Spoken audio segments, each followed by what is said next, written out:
Good morning बच्चों। 8वीं की आज साइंस की वर्कशीट है, वर्कशीट नंबर 8। 21 अक्टूबर की ये आपकी वर्कशीट है। आज की वर्कशीट में आपको खाद्य परिरक्षण के बारे में बताया गया है।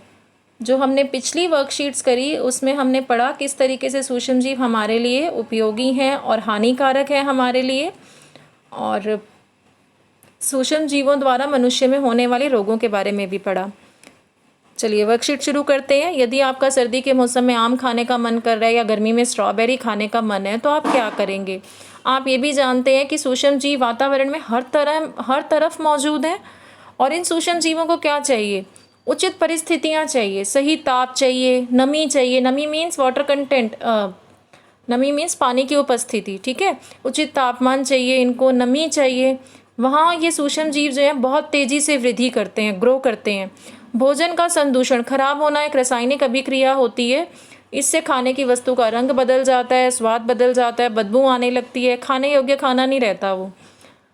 भोजन को सूक्ष्म जीवों से बचाने के लिए निम्नलिखित विधियों का प्रयोग हम कर सकते हैं। कुछ विधियां आपको दी गई हैं, इनका प्रयोग हम कर सकते हैं भोजन को सूक्ष्म जीवों से बचाने के लिए, ताकि हम पूरा साल हर तरह का फल और सब्जी और उनसे बनी हुई चीज़ों का मज़ा ले सकें।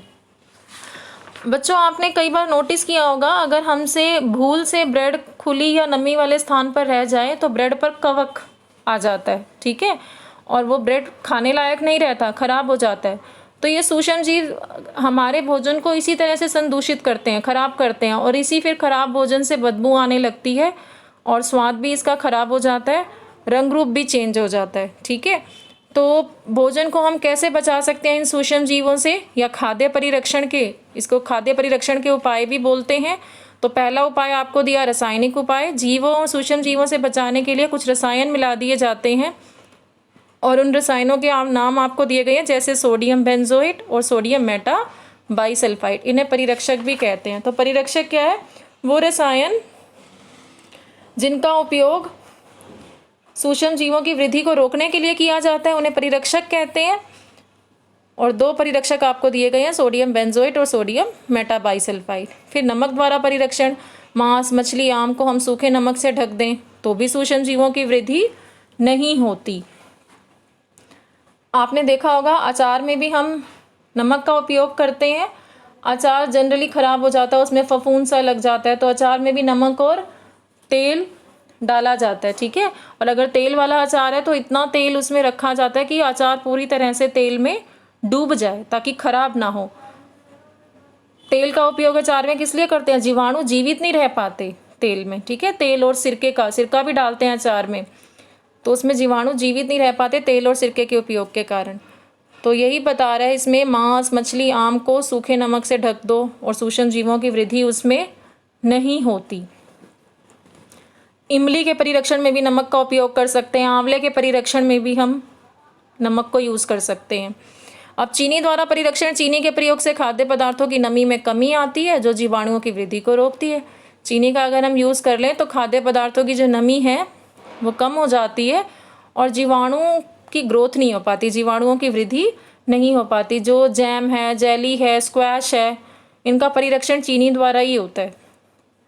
अब तेल और सिरके के द्वारा अचार, सब्जी, फल, मांस व मछलियों का परिरक्षण तेल व सिरके के द्वारा करते हैं, ठीक है। अचार है, सब्जी है, फल हैं, मांस है, मछलियां हैं, इनको किस तरीके से सही तरीके से रख सकते हैं हम, तेल और सिरके का यूज़ करके। गर्म एवं ठंडा करना, दूध को उबालते हैं जिससे अनेक सूक्ष्म जीव उसमें नष्ट हो जाते हैं उबालने से। इसी तरह हम भोजन को भी फ्रिज में रखते हैं क्योंकि भोजन का कम ताप होता है और कम ताप जो है वो सूक्ष्म जीवों की वृद्धि को रोकता है।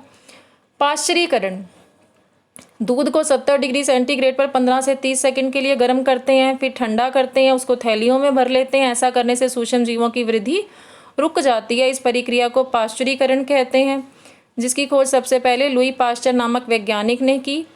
पाश्चरीकरण दूध को हम बिना उबाले भी इस्तेमाल कर सकते हैं। अब पाश्चरीकरण क्या है, दूध को 70 डिग्री सेंटीग्रेड पर 15 से 30 सेकंड के लिए गर्म किया जाता है और फिर ठंडा कर दिया जाता है, फिर थैलियों में भर लिया जाता है। ऐसा करने से ही सूक्ष्म जीवों की जो वृद्धि है वो रुकती है और यही प्रक्रिया पाश्चरीकरण कहलाती है।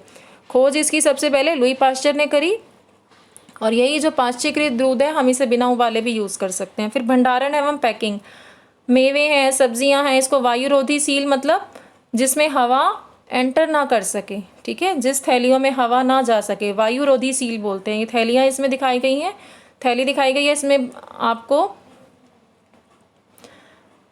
बादाम दिखाए गए हैं, ठीक है। तो मेवे और सब्जियों को वायुरोधी सील किए गए पैकेट्स में रखा जाता है जिसमें हवा ना जा सके, सूक्ष्म जीवों से सुरक्षा हो जाती है इसकी।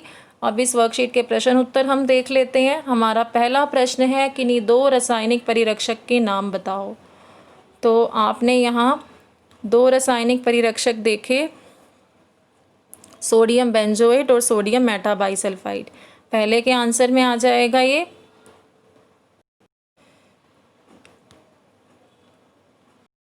सेकंड प्रश्न है खाद्य परिरक्षण के कोई 4 तरीके लिखिए। तो यहाँ देखिए, यहाँ आपको खाद्य परिरक्षण के हमने तरीके पढ़े।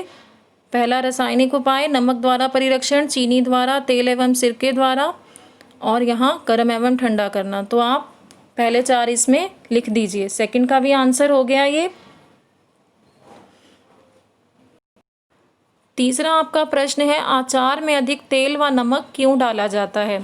तो इसका आंसर क्या लिखेंगे आप, अचार को लंबे समय तक सही रखने के लिए और नमी से बचाकर रखने के लिए उसमें अधिक मात्रा में तेल और नमक डाला जाता है, जिसके कारण अचार खराब ना हो और उसमें फफूंद ना लगे।